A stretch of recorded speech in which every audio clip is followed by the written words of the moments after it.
ADN Podcast. ADN Podcast. Voces con contenido.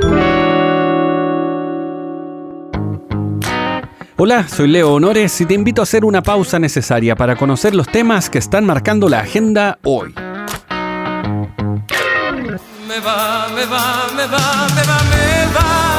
Semanas atrás, lo único que queríamos es que llegara julio. Aparte es un privilegiado. Con sus memes, las bromas, lo esperábamos con ganas. Pero ahora, lo único que queremos es que termine. O que te vayas, Julio, y bien lejos. Me voy. Además del alza de la electricidad, ahora sumamos la del transporte. No será mucho. Que la cresta. Sube 10 pesos. Y nos salvamos porque en principio eran 20. Eso es lo que habían recomendado los expertos. Pero el gobierno intervino para que el alza se moderara y además se congeló las tarifas para los adultos mayores y los estudiantes. Así las cosas, esto es un respiro a medias. El alza es la mitad de lo que pudo ser, pero sumando y sumando, igualmente es un costo. ¿Qué le parece a usted? La situación está difícil y nada, yo creo que el chileno en general siempre ha sido resiliente y luchador. ¿Cómo lo hace? Se debería ver la posibilidad de que no todas las cosas estén subiendo porque se supone que este mes bajaba el IPC, está subiendo la luz a unos precios desmedidos, hay mucha gente que la está pasando muy mal. ¿Le complica mucho? Puede parecer poco, pero después eso se va acumulando y va creciendo y al final es un gasto grande para el bolsillo. Los expertos apuestan por varias alternativas para evitar que este tipo de situaciones se sigan repitiendo, considerando además que en el caso puntual del transporte público aún existe una brecha de 240 pesos entre lo que cuesta el servicio y lo que debería costar. En simple, esto podría ser muchísimo peor. ¿Existirá una palabra peor? Que peor no se sabe. Este es el ministro de Transportes, Juan Carlos Muñoz. El presidente Boric me ha transmitido la preocupación de buscar alternativas para poder evitar que un aumento de la tarifa de esa magnitud se realice. Vengo a informar que hemos decretado que la tarifa del transporte público, la tarifa va a aumentar en 10 pesos, se va a evitar el aumento de los otros 10 pesos y se va a mantener congelada la tarifa de estudiantes, se va a mantener congelada la tarifa de las personas mayores y también se va a mantener congelada el monto máximo mensual en su nivel actual. Bueno, tal como decía el ministro Muñoz, este cambio ocurrió después de un llamado del propio presidente Boric. Es que no era para preocuparse. Ya sabemos todo lo que pasó por 30 pesos y ahora con 20 igualmente habría sido una escoba, porque sumamos el mayor costo de la electricidad y ojo que también el gas subió. Así que los malabares financieros domésticos están complicándose. Pero ¿quién asume el costo? Desde ya nosotros, los usuarios del transporte, pero la mitad no más. La otra mitad le absorbe el subsidio para el transporte público con fondos estatales. El tema es que estos recursos no son infinitos. Y hoy el transporte público es un saco sin fondos prácticamente. Comen más que adolescentes, más que un remordimiento, o incluso más que un gato con 2 casas. A veces me como una olla. El tema es cómo lo evitamos. Y acá se pone difícil la cosa. Es que hay 2 caminos. ¿Cuál de los 2 más complicado? Uno, evitar la evasión. Y el otro, hacer más eficiente el sistema. Pero donde hay 2, a veces hay 3. Y eso es peor. El tercer factor lo cuenta el exministro de Transportes, Pedro Pablo Errázuriz. Yo creo que hay 3 cosas. Primero, la inflación, que es el elemento que realmente más impacta, fruto de las decisiones que se tomaron en el pasado. Lo segundo es la necesidad de ser mucho más eficientes en la estructura de transporte. Y lo tercero es un tema muy complejo que ha sido difícil de resolver, que es la evasión. Esas 3 cosas hacen que el sistema de transporte de Santiago, a pesar de que es bueno, pero está sobreofertado, pero también tenemos el problema de la inflación y de la evasión. Esos 2 temas son muy graves. Ahora toma razón la Contraloría y allí se define ya la fecha del alza del transporte público para Santiago. Pero además hay un aumento tarifario en Iquique, Quintero, Limache, Rancagua, Linares, Chillán, Villarrica, Valdivia y Valparaíso. Pero eso a contar del 1 de agosto. Y si no te gusta, te vas. Esta noticia es lo más comentado de las últimas horas.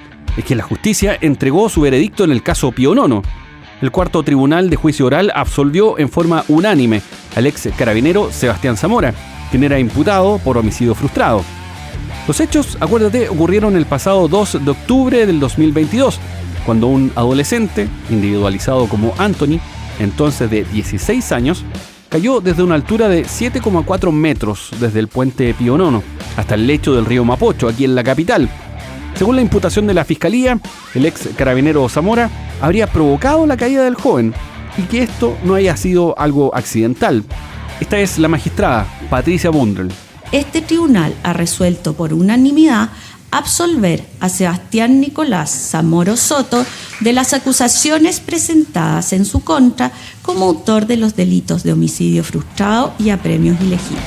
Uno de los aspectos más polémicos de la resolución es que la jueza a cargo consideró que hubo tantas versiones, incluso conceptos distintos para definir la acción, que al final no existiría claridad sobre una intencionalidad manifiesta de causar la caída.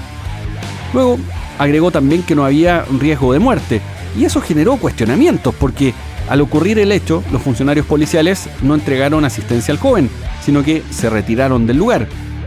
Para la familia de este adolescente, este es un resultado, por supuesto, que no esperaban. Esta es la madre, Daisy Alvear. Con rabia, ¿qué más les puedo decir?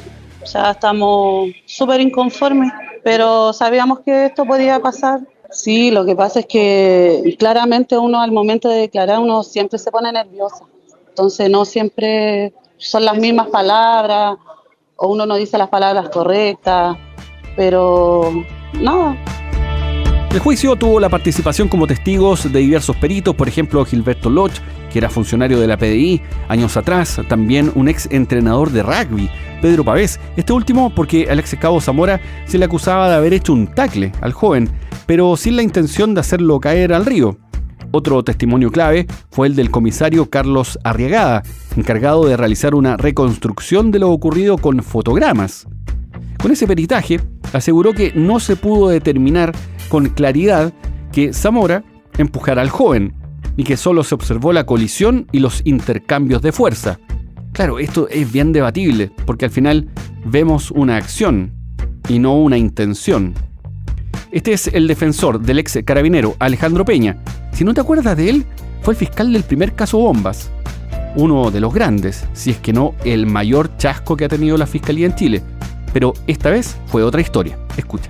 Fueron 4 años de eterna pelea.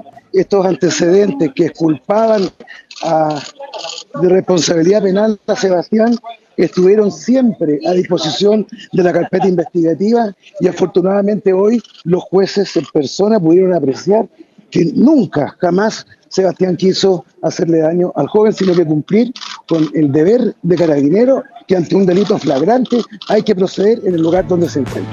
La Fiscalía en este caso quedó en pésimo pie porque el fallo fue unánime, es decir, los magistrados consideraron que los planteamientos hechos no podían acreditar intención. Además, a la fiscal Chong, un sector no menor del mundo político le tiene tirria. Suena feo decirlo, pero la han criticado tremendamente en el último tiempo, diciendo que tendría una fijación en contra de Carabineros como institución. Curioso cuando menos, si al final la Fiscalía persigue delitos, y esos son individuales, o puede ser colectivo si hay asociación, pero institucional es harto más difícil. Pero en fin, la política chilensis da para todo. Este es el vocero de la Fiscalía Centro Norte, Rodrigo Barrera. Mire, lo importante en este caso es que el Ministerio Público tiene un mandato constitucional y ese mandato constitucional lo obliga a investigar y perseguir eventualmente la responsabilidad penal de las personas, especialmente cuando se trata de un caso en que una adolescente civil termina con lesiones de carácter grave, con la intervención directa o indirecta de un funcionario público. Ahora es importante decir que esta resolución no es la última etapa del juicio. Puede apelarse, incluso solicitarse la nulidad del proceso. Bueno, pero ¿qué más ha pasado? Se está investigando la muerte de un médico que intentó incendiar un CEFAM en La Serena. Habría sido asesinado y su cuerpo se encontró en un sitio Eriazo con heridas atribuibles a terceros. Este caso comenzó cuando este doctor, luego de haber sido desvinculado de sus funciones, intentó incendiar el centro de salud familiar donde trabajaba y además amenazó a la directora del recinto. Pero después de fallar en este intento se va y es encontrado, días después, con los pies atados en un sector de la Ruta 5. En noticias internacionales, Joe Biden aseguró que seguirá como candidato a presidente de Estados Unidos. Esto años atrás o con otro personaje, incluso con un actor, pudo haber sido una película. Es que han pasado situaciones bastante increíbles, jocosas, preocupantes a la vez. Uno de esos fue un momento que hubo esta semana en donde tenía que demostrar prácticamente, o más bien era una oportunidad, para demostrar lucidez, su buena condición, en una esperadísima conferencia de la OTAN. Pero allí, al momento de dar su discurso, confundió a Zelensky, el presidente ucraniano, con Vladimir Putin, el presidente ruso. No. Dicho sea de paso, están en guerra. Y además confundió a Kamala Harris con Donald Trump. Te pasaste. Su vicepresidenta con su principal contendor. Además, son de géneros distintos. Siga practicando, Mr. President.